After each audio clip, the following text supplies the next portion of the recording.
Este programa constituye un espacio de opinión.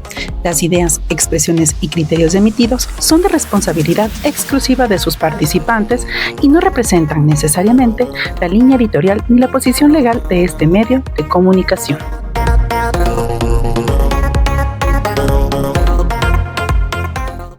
Muy buenas tardes, muy buenas noches, muy buenos días, depende de la hora en que usted esté conectado a Ecuador en directo, a su programa Otras Voces. Muy buenos días, buenas noches, buenas tardes, gracias por estar con nosotros. Hoy vamos a tener en este programa a Sara Briceño, ella es madre de Carolina, de este caso que hemos tratado algunas veces sobre la justicia, si se va a hacer justicia o no se va a hacer justicia en este caso. Ha pasado mucho tiempo ya y el caso sigue abierto. Eh, no sabemos qué es lo que está pasando justamente con las actuaciones de fiscalía y si se han hecho las pericias correspondientes o las acciones correspondientes como para traer en este caso, al principal acusado. Y para eso también estamos, aparte de Sara Briceño, estamos con el doctor Gustavo García Guerrero, a quien les damos la más cordial bienvenida. ¿Cómo están? Bienvenidos a Otras Voces de Ecuador en Directo. Bueno, cuéntenos, doctor, me empiezo por usted. ¿Cómo está la situación en este momento a nivel legal? Hola, estimado César Armando, ¿cómo está? Buenos días. A ver, la situación procesal respecto del juicio de violación se encuentra con un auto de llamamiento a juicio.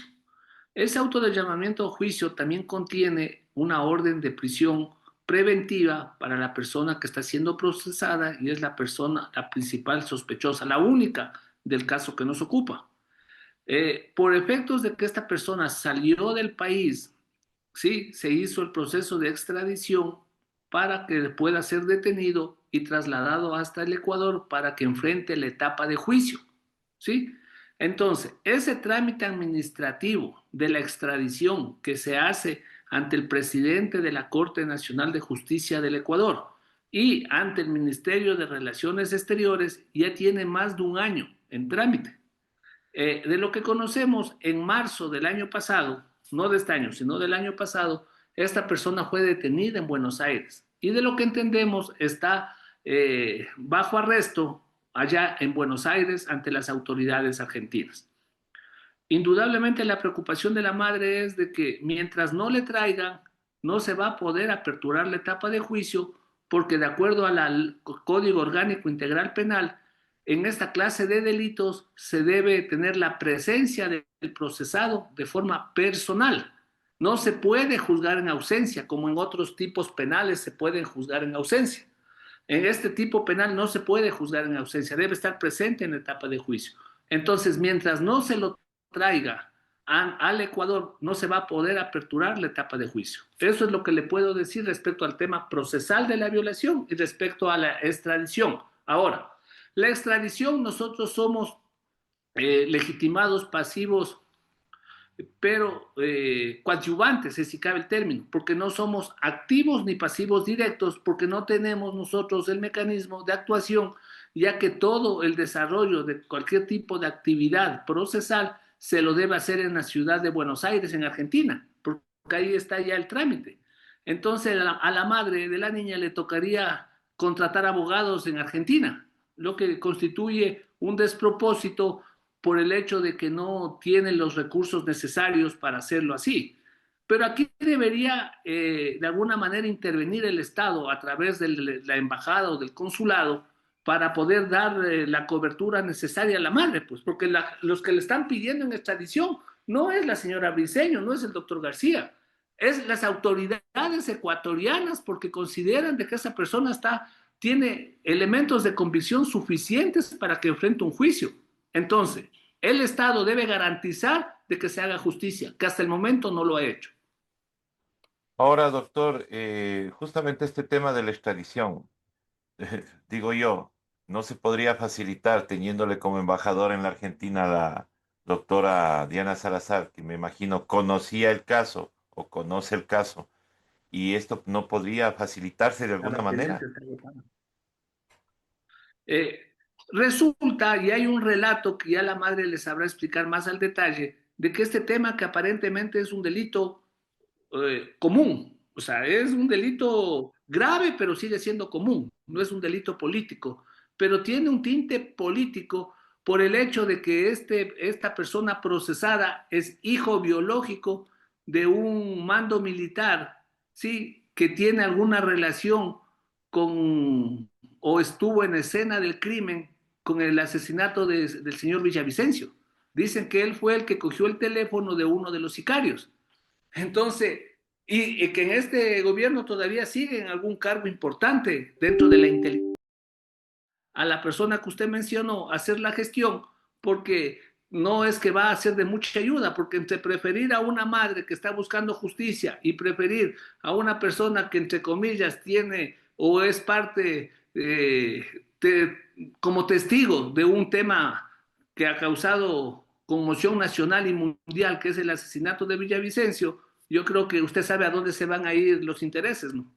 Claro, son intereses políticos. Estimada Sara, ¿cómo está? Muy buenos días, buenas tardes, buenas noches.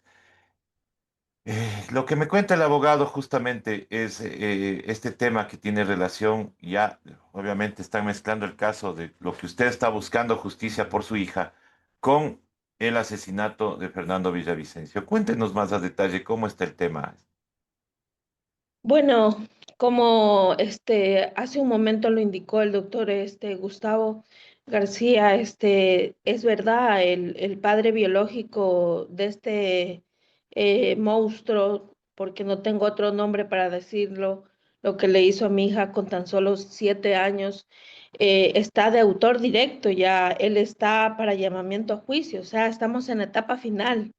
¿Y cómo es posible, César, que yo he visto que hay personas que al mes o a veces a las semanas son extraditados, que incluso el ministro John Rivers dice, nadie tiene corona? Esa es una frase que la tengo grabada en mi cabeza y siempre en los medios digo, si no tiene, como usted lo dice, señor ministro, que nadie tiene corona, en mi caso sí tienen corona el procesado, porque ha pasado un año y en delitos que son, porque discúlpeme, la violación es un crimen atroz, es un asesinato en vida. Mi hija tenía tan solo 7 años y es un daño irreversible que no se va a recuperar en la vida, según los especialistas, y lo dice la ciencia científica también. Entonces, ¿estas personas tienen poder? Claro que sí, porque el padre biológico es un coronel militar, actualmente trabaja para el gobierno, es jefe de servicio de inteligencia militar y también fue testigo de Villavicencio. Es decir, él tenía el celular del sicario Ito, donde tiene lazos de amistad con la doctora Diana Salazar. Entonces, dígame usted, justamente a los 2 años fue embajadora dominada, pues ya por el Estado de Argentina. Y también el procesado estaba preso en Argentina. Entonces dígame usted, ¿cómo puedo contra el poder? ¿Cómo puedo contra un Estado? ¿Cómo puedo contra esta justicia que está totalmente podrida, que prefieren otros casos y el caso de mi hija que he pedido a gritos, he hecho plantones? Yo sola he hecho plantones en Quito, voy casi cada mes a Quito, he hablado en la judicatura, pero solo queda en palabras, César. Ya no puedo más con tanto dolor. Imagínese el poder que tienen, que hasta me quitaron a mi hija, mi hija. Eso es lo que más me duele en la vida, porque no les importamos a las víctimas. No hay justicia para las víctimas. Aquí lo único que les importa es el poder, el dinero, simplemente eso. Defienden cuando hay tintes políticos. Esa es mi descripción porque lo he vivido en carne propia, en el caso de mi hija. Mientras tanto, se pasean por ahí otras personas, por ejemplo, el procesado tiene privilegios. La madre lo visita en Argentina, lo ve, hace videollamadas con él, mientras que mi hija Mi hija que me necesita y que la he criado. He sido madre y padre para mi hija. Y no puedo ni siquiera hacerle una llamada. Estoy peor que criminal, me la quitaron. ¿Dónde tienen a su hija? ¿Quién la tiene? Primero, se me la llevaron, hace 5 meses, va a Ujú. tener 6 meses. Un grupo de policías fue horrible. Yo estaba en plena calle, como peor que de los que trafican droga. 20 policías nos cogieron en la calle. Mi hija casi se desmaya. Le suplicaba así con sus manitas que por favor no le lleven. Gritaba, yo quiero quedarme con mi mamá. Estábamos con la mascotita de ella y se me la llevaron a la fuerza, donde dice la ley que no se puede forzar a un niño ya grande. Mi hija va a tener 12 años actualmente. Sin embargo, no les importó, se la llevaron y estaba en un acogimiento y hace 2 meses aproximadamente la mandaron. Escúchame, César, mire lo atroz. Es por eso que realmente solamente estoy saliendo en los medios para decirle que aparte de que no hay justicia, la vida de mi hija corre peligro. ¿Por qué le digo esto? Porque la mandaron a vivir donde los abuelos paternos, donde están vinculados con la familia del violador. ¿No ve que ahí pasa la mamá de este violador, va a visitarle el padrastro del violador, que es padre de mi hija, donde todos estos años lo único que ha hecho es defender al hijastro? Entonces mi hija ahorita tiene que estar siendo víctima de una violencia psicológica atroz. Ella va a tener 12 años. La depresión en la adolescencia existe, donde hay cambios físicos y hormonales y también mentales. Entonces, ¿qué pasaría si mi hija, en medio de su desespero, ella se me puede escapar de esa casa? Estamos casi parecidos como el caso de Argentina del niño que lamentablemente murió. Una psicóloga y una jueza. La psicóloga puso hace 3 años que tenía a mi hija sobre protección y alineación parental, donde por eso, como ya está preso esta persona, me la quitaron solo por ese informe porque decía que eso es supuestamente un riesgo. Mire que no tiene ni siquiera patas ni cabeza. Y la jueza no midió, jueza Lisbeth Macas, no me voy a cansar de nombrarla, porque si le pasa algo a mi hija, ellos son los responsables aparte del Estado. Donde no midió el riesgo. Ella vive en una zona de alto peligro, la niña. Es considerado zona roja, que ni los taxis entran. Se Pero, llama Sara, González. ¿y bajo qué argumento es que le retiran a usted a su niña? Eso en lo Ahí legal. permítame una Sí, por favor, situación. doctor. A ver, sucede que cuando ya le dictaron el auto de llamamiento a juicio, esta persona estaba en proceso de extradición, se desesperaron por buscar alguna alternativa, alguna respuesta, porque en el tema de violación no se puede hacer nada mientras no esté presente el procesado, como le Ujú. acabé de decir. Así es. Entonces pusieron una denuncia de violencia psicológica. ¿En virtud de qué? En virtud de un informe que está dentro del juicio de violación de una perito de Guayaquil, de apellido Chiquito, que hizo una pericia psicológica. Una pericia psicológica que nosotros, al ver las conclusiones, consideramos necesario hacer una metapericia, o sea, una pericia de la pericia. Las conclusiones de esa metapericia dicen de que ese informe no tiene ninguna metodología y no tiene ningún fundamento científico. Sin entrar al detalle, le voy a decir solo dos cosas. Imagínense que en esa pericia llega a la conclusión la perito, aparte de lo que dice de que la niña miente, que por insinuaciones de la madre, eso dice la pericia, que la niña miente por insinuaciones de la madre y que la persona que está siendo procesada no es el violador y que la niña no ha sido violada, cuando hay el informe médico y hay el testimonio anticipado de la niña. Solo con esas conclusiones, ese peritaje ya no tiene ningún valor, porque una pericia no puede concluir en la inocencia o en la culpabilidad de nadie. No puede tampoco determinar sospechosos ni puede excluir sospechosos. Lo que debe dar es un informe técnico. Entonces se basan de esa pericia y en base a esa pericia impulsan un procedimiento de violencia psicológica. Es decir, la mamá le violenta psicológicamente a la hija que Pero, fue doctor, ¿no violada. necesita una sentencia para eso? O sea, no solamente el informe, sino una sentencia, no se necesita para El retirarle tema el que le menor.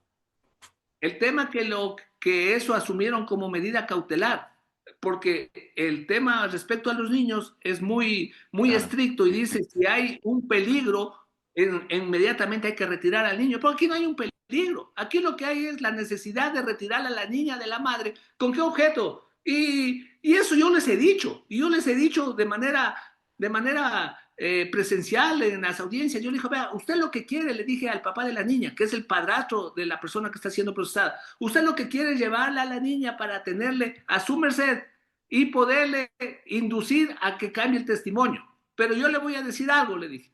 El testimonio no se puede cambiar porque no existe retractación. El testimonio ya está dado.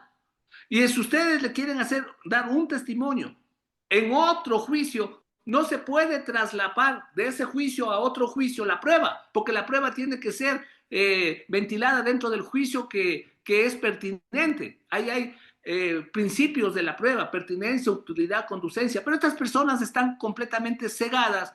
Entonces, ellos pretenden y piensan, porque ya se escuchan las voces, que en ese proceso de violencia psicológica van a querer a la niña hacerle dar un testimonio, en donde de repente diga que lo que dijo anteriormente en testimonio anticipado, permítame decirle una cosa, el testimonio anticipado fue en la Cámara de Gesell, ¿Ya? fue con peritos, fue con psicólogos, fue ante la jueza de garantías penales, fue con presencia de la fiscalía y con presencia de los abogados de las dos partes, tanto del denunciante como del denunciado.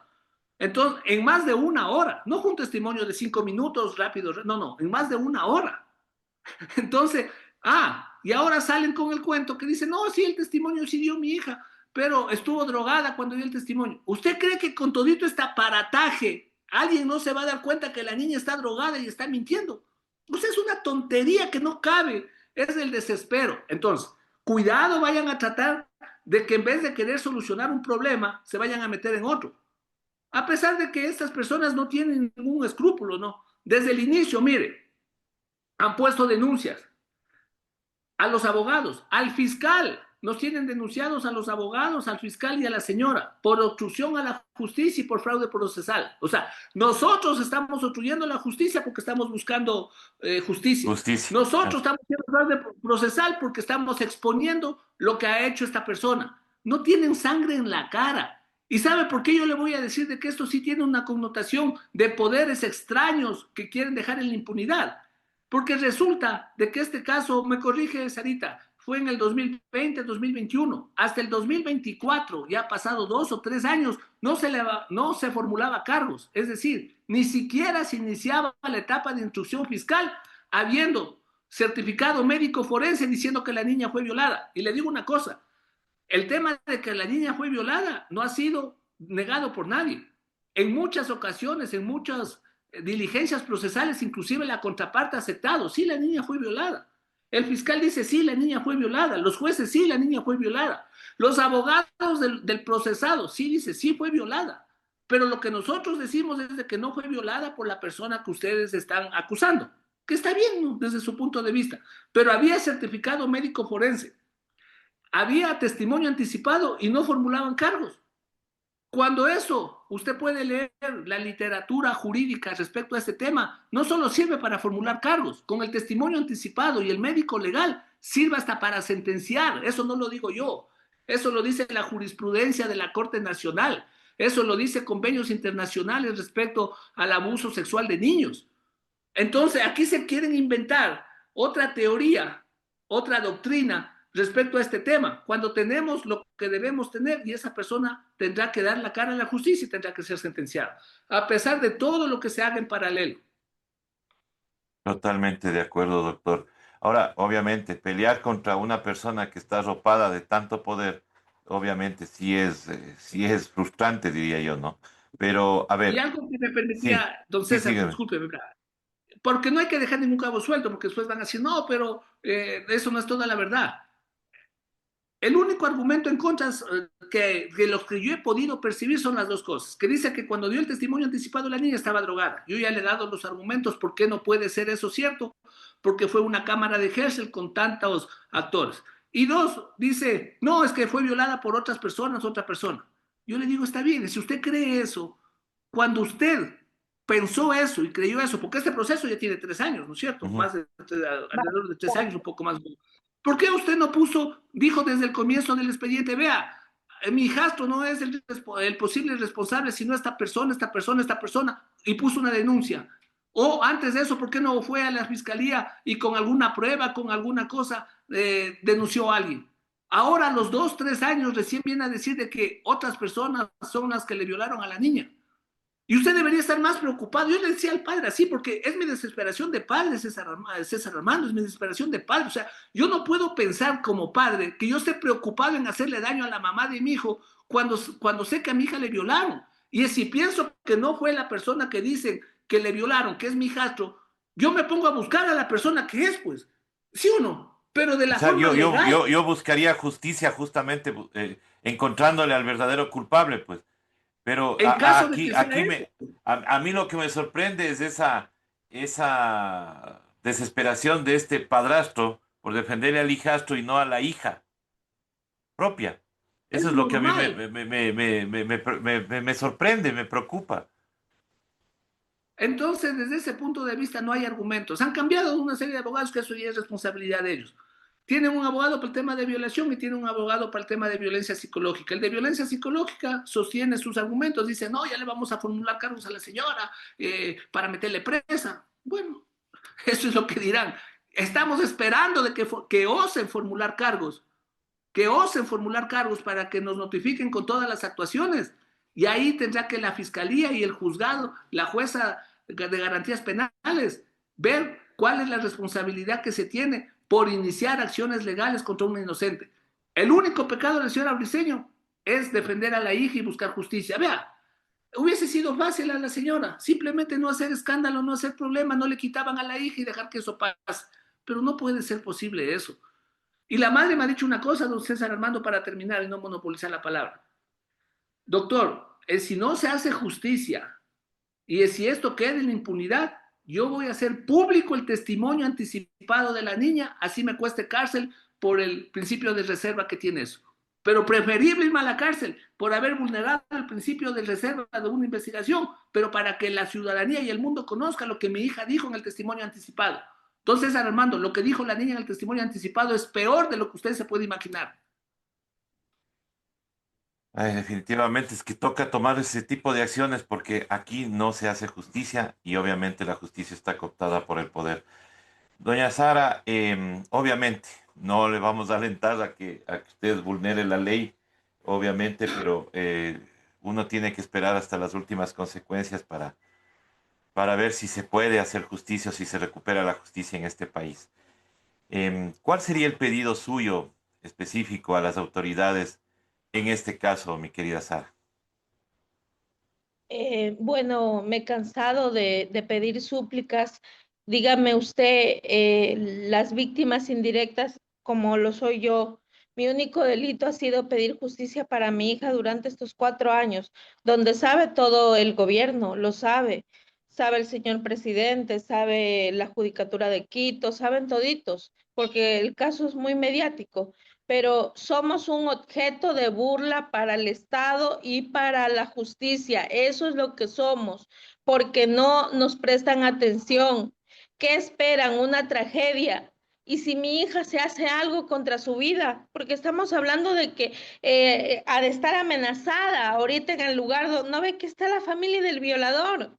Y si mi hija algo le pasa, ahí van a actuar, ni siquiera me van a poder devolver a mi hija. Están esperando una tragedia y si se me escapa de esa casa donde viven bastantes de las bandas, porque no puede entrar nadie sin resguardo policial. Es un barrio de los más peligrosos de Machala. Entonces, pido, por favor, presidente de la Judicatura, pido al ministro John Raver que por favor extraditen a esta persona para que sea en la audiencia de juicio pues sentenciado, porque están todos los elementos de convicción, está de autor directo, ya no más daño contra mí y mi hija. Mi único delito ha sido pedir justicia para mi hija. Y acá, solo porque hay poder, dinero, influencias, amistades, no existe justicia para mi hija. Mi hija hasta me la quitaron. Entonces, ¿Cómo yo? Yo estoy decepcionada totalmente de la justicia que está gobernando este país actualmente. No creo en la justicia. Cuando se me han reunido en las mesas con vocales de la Judicatura de Quito, me han dicho, sí, sí, ya vamos a dar seguimiento, sí, sí, pero todo, César, se queda en palabras. Doctora Gina Gómez de la Torre, en Quito, de la Judicatura, se sentó, me vio llorar y yo le dije, ustedes me han visto aquí muchas veces, pero yo soy un objeto de burla para la justicia. No, no diga eso. Es que eso me ha demostrado. Ustedes me dicen todo, pero las palabras se las lleva el viento. Siempre tienen que demostrar con acciones. Yo ya no puedo más con tanto dolor. Mi voz nunca va a parar de dejar y decir justicia para mi hija. Y si esto realmente no se resuelve, yo estoy dispuesta a que salga el testimonio anticipado de mi hija para que todo el Ecuador, el mundo entero, se entere de las atrocidades que sucedió con mi pequeña hija con tan solo 7 años, donde ella habla con lujo y detalle, aproximadamente hora y media, de las cosas horribles. Usted se espanta escuchando a la niña. No, no fue, o sea, una violación, fue un crimen atroz. Cuchillo, le ponían el cuello, la amarraba, o sea, ya no puedo más. Por eso es que yo estoy dispuesta hasta llegar a esa instancia, porque veo que en el Ecuador no hay justicia. Perdón, mil disculpas. Muchas gracias, Sarita. Voy con el doctor. Eh, Hay un cambio de personas en el Consejo de la Judicatura. Hay una señora ahora, la señora Caicedo. ¿Se podría llegar a ella? ¿Se podría tener algún acercamiento como para que se pueda impulsar de alguna manera esta investigación? Más que todo a quienes obstruyen la extradición y a quienes obstruyen justamente el que este caso avance. ¿Se ha pensado en llegar a Mercedes Caicedo, doctor? A ver, yo creo de que este tema ya es conocido de manera pública a nivel nacional e internacional. Se han dado los informes correspondientes a las diferentes autoridades. Se ha actuado dentro de lo que la ley determina. Yo creo que la señora será informada ya de forma oficial por los subalternos del Consejo de la Judicatura con los cuales se ha entrevistado la señora Briceño con el objeto de ponerla al tanto del tema. Vea, lo único que deben hacer es algo. Y no quiero dejar algo suelto porque también son otro de los argumentos. Sarita lamentablemente tuvo un episodio negativo en su vida cuando fue funcionaria pública y estuvo detenida por un delito de cohecho o de concusión, ¿no es cierto? Ujú. Pero ese delito y esa situación, sea o no sea verdad, ya pasó. Y eso fue un motivo de la sentencia, justamente por eso la niña se quedó con el padre. Pero justifican el hecho de que no hay que darle credibilidad a Sarita porque estuvo presa. Entonces, distorsionan con esa falacia el tema cuando no es lo que dice Sarita lo que se está juzgando. Se está juzgando lo que dice el informe médico legal, lo que dice el testimonio de la niña en la cámara de Helsel y lo que dicen todas las demás elementos de convicción. Eso para que quede claro, para que no les sorprenda. Segundo, si las personas ya están en conocimiento, las autoridades, yo les pido algo. No le hagan caso a Gustavo García, no le hagan caso a Sarita, no le hagan caso tampoco a la otra parte que indudablemente tiene que justificar sus temas y buscar la defensa como es derecho de todo mundo.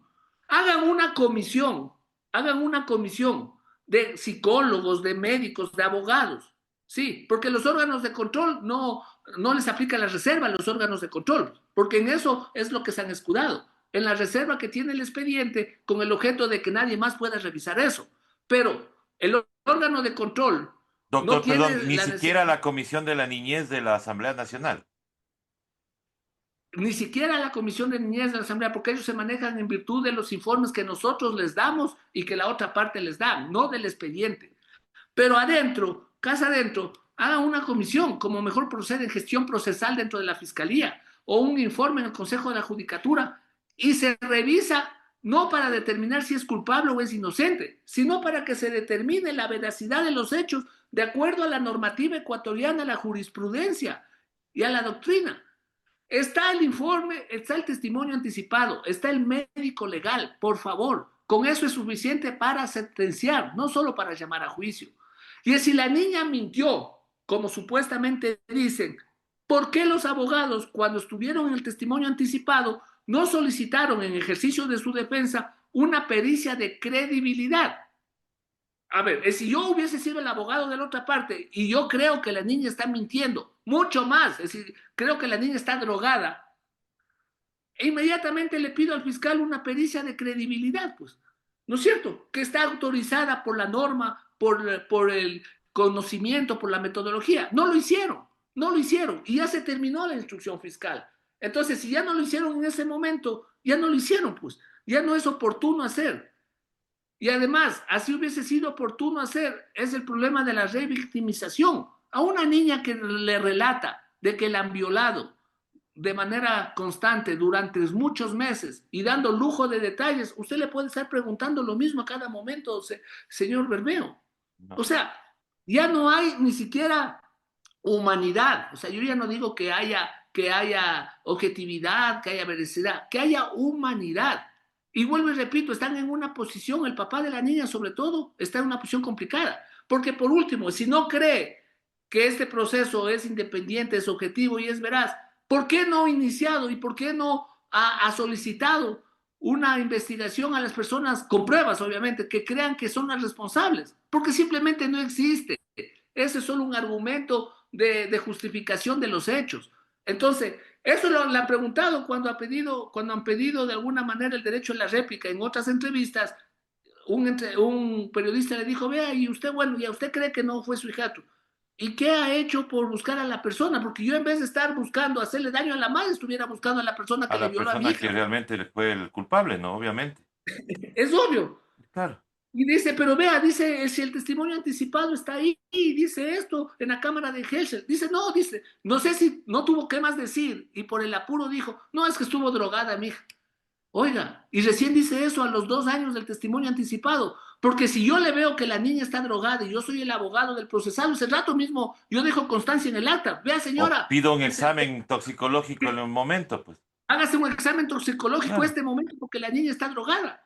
Pero no dijeron nada, no hacen nada. Este argumento recién lo tienen ahora, a los 2 o 3 años del testimonio anticipado.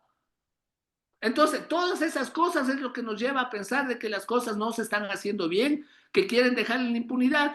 Nosotros a veces se desespera Sarita y dice, doctor, pero mire, esto se demora. Digo, así son las cosas. Como usted le dijo muy bien, César Armando, debemos cumplir la ley. Vivimos en una sociedad civilizada. No podemos tomar la justicia con nuestra mano. No respecto a la agresión física a nadie, sino respecto, por ejemplo, a hacer público el testimonio anticipado. No creo que sea el momento, no creo que sea esa la vía, porque tenemos que agotar y creer todavía en la justicia. Pero sí da causa de desesperación este hecho. Vamos a seguir agotando los temas, el procedimiento. No solo estamos ahora de acusadores particulares y de víctimas en este tema de violación, sino que ahora está de investigada en el tema de la violencia psicológica. El otro día al fiscal le pusieron un escrito para que se excuse, diciéndole una serie de hechos. El fiscal del caso les contestó diciendo, yo no me voy a excusar, señor, porque yo no tengo motivo para excusar. ¿Por qué? Porque lo que buscan siempre es buscar funcionarios. Dilatar con funcionarios. O buscar funcionarios que les den la razón. Pero afortunadamente la fiscalía, este fiscal, que a quien no tengo el gusto de conocerlo personalmente, sino solo en audiencias, ha tenido la valentía, inclusive, ha sido motivo, creo, de queja, motivo de denuncia, motivo de irrespeto, motivo de ofensa verbal. No sabe todo lo que le dicen a ese pobre fiscal. ¿Por qué? Porque está buscando la verdad. Entonces, si ya se agota la vía nacional, nosotros hacemos todo y no encontramos respuesta, pues iremos a la Corte Interamericana de Derechos Humanos, porque esto ya no puede seguir así. Y el Ecuador en algún momento deberá ser sancionado como país por no prestar las facilidades del caso para que se haga justicia respecto a una niña que cuando fue sujeto de la acción de la violación tenía 7 años de edad. Ahora ya tiene 12. Vea, y ahora tiene 12. Ya es prácticamente es una adolescente, una casi adolescente, ¿no es cierto? Ahí está la niña. ¿Por qué no hacen las gestiones necesarias? Es una niña que tiene ya de alguna manera un criterio formado, a pesar de su corta edad. Pregúntenle, ¿quiere estar con su madre? ¿Quiere estar con su padre? Esto de aquí es así, asado, cocinado. ¿Acaso es una infante que no puede darse a entender ni por escrito ni por señas? Es una persona que puede conversar, que puede hablar. Y le tienen aislada de la madre. Totalmente de acuerdo, doctor. Quiero agradecerles a ustedes por habernos compartido este testimonio. Como digo, el caso nosotros sí lo hemos seguido, hemos tenido algunas entrevistas justamente sobre el tema. Cada vez nos sorprende más el hecho de que en el caso de una niña ultrajada sexualmente no tengan la rapidez con la que tienen en otros casos. Esto debería ser un llamado nacional a que se haga justicia. Si tanto creen en la inocencia de este muchacho que está ahora en Argentina, tráiganlo, sométanle a juicio y que ahí develen la verdad y que ahí nos brinden justicia a todos, porque hoy puede ser Sara, mañana puede ser María, puede ser Cristina, puede ser Josefina, puede ser cualquiera. El problema es que estamos justificando a una justicia que está cooptada totalmente por el poder y que lastimosamente afecta a los más inocentes, que en este caso es Cristina, la niña eh, ultrajada, obviamente. Sarita, su último mensaje a la audiencia que nos escucha. Para terminar, César, que tengo otra actividad Ujú. profesional, yo le agradezco la oportunidad. Yo creo que debemos estar pendientes del tema. No podemos dejar que esto se normalice. Hay que poner atención. Nosotros hemos o vamos a iniciar, a pesar de nuestras actividades profesionales, que gracias a Dios son concurrentes a nivel local y nacional desde la ciudad de Quito, eh, a estas víctimas de violencia sexual, sobre todo a niñas, sobre todo a personas con capacidades diferentes. No podemos permitir de que esto ya se haga una cosa más del montón. Se trata a estos temas como que es un tema de hurto, de robo o de cualquier otro tipo de delito. No pueden ser tratados así, porque aquí hay de por medios niños, hay de por medios criaturas que recién empiezan a vivir. Miren lo que está pasando, por ejemplo, y guardando las distancias, con ese caso de violación en donde está involucrado un asambleísta. Ya eso lo politizaron. Si fuera a una persona que supuestamente cometió un delito, más allá de que sea verdad o no sea verdad, cada quien sabrá analizar, lo llevan a Santa Elena, a la cárcel más dura del país, por un delito, entre comillas, de cuello blanco, que sigue siendo de cuello blanco. No Sí. digo que está bien, de ser el caso, no digo que está bien, tampoco digo que es verdad o que no es verdad, pero a una persona que le daña la vida, le tienen en una cárcel de que es lleno de prebendas y todo eso. O sea, estamos distorsionando. ¿Y por qué? Por asuntos políticos. No por nada más. Aquí también es lo mismo, guardando las distancias. Es por temas políticos, porque yo le aseguro, si que en este caso no hubiese sido la persona que cogió el celular de uno de los sicarios que le mató a Villavicencio, hubiese sido otro. Este señor ya hubiese estado sentenciado hace tiempo. Pero por ese hecho es de que esto se dilata, esto toma otro rumbo y todo eso. Entonces vamos a estar pendientes, vamos a generar las respuestas necesarias a las acciones que estamos como legitimados, activos o pasivos, y de ser necesario vamos a temas internacionales para crear una conciencia y buscar justicia para Sarita. Gracias, César Armando. Muchísimas gracias, doctor. Sarita, su mensaje final. Bueno, de que yo me siento decepcionada dentro de esta lucha. Han hecho pues una campaña de odio, desprestigio hacia mi persona, donde yo, o sea, el fin de ellos es tratar de que yo me canse, porque realmente es muy desgastante esto, César. 4 años luchando, y dentro de esta lucha, en base de mi experiencia, he conversado con muchas víctimas donde me dicen, no, si en el Ecuador no hay justicia. Esas son las palabras que me han dicho. Me han dicho, yo no sé cómo usted tiene la fuerza, yo ya no aguanto más porque no le prestan atención a mi caso.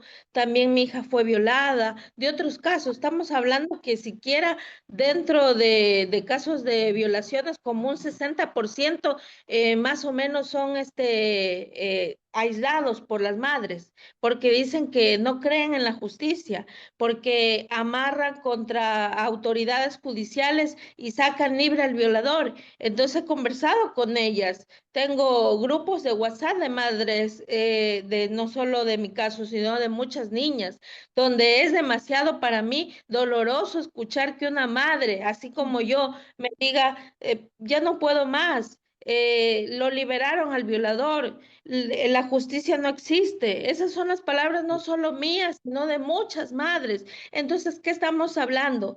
De que aquí no priorizan a violadores. Eso no, nos han demostrado, donde tienen que, con más razón, estos violadores meterlos presos y no dejarlos libres, porque hoy fue Sarita, hoy, mañana Cristina, como lo dijo hace un momento, y estos violadores no van a cambiar, son enfermos, son psicópatas, donde van a seguir violando a muchas niñas, niños. Entonces yo pido también a la Asamblea que cambien, existan otras leyes y prioricen, por favor, a las víctimas, a niños y niñas de abuso sexual, porque sabe algo, en la adolescencia, sí, no sé si recuerde un caso de España, que la chica como fue violada en la infancia, ya a sus 24 años, esa depresión grave que ya no podía con tanto dolor, ¿qué pidió? La eutanasia.